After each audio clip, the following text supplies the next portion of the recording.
All right. All right. Lights low, phone close.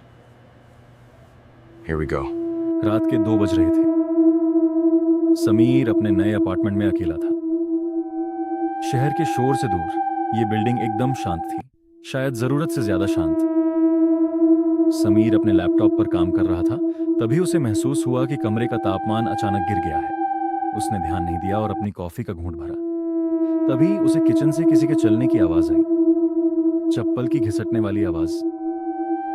छप छप, उसने आवाज दी। कोई है? कोई जवाब नहीं आया। समीर उठा और किचन की ओर बढ़ा।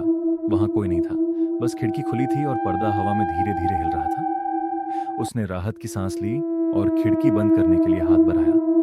तभी उसकी नजर कांच पर पड़ी। बाहर अंधेरा था, इसलिए कांच एक आईने की तरह काम कर रहा था।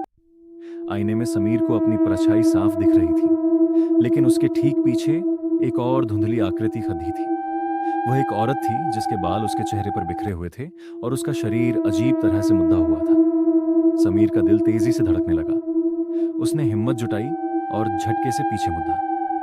पीछे कोई नहीं था, पूरा कमरा खाली था। उसने सोचा कि शायद यह उसकी थकान का नतीजा है।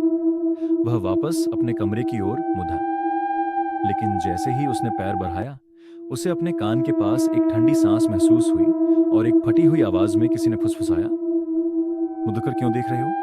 मैं तो तुम्हारे सामने खड़ी हूं। समीर की नजर सामने की दीवार पर पड़ी।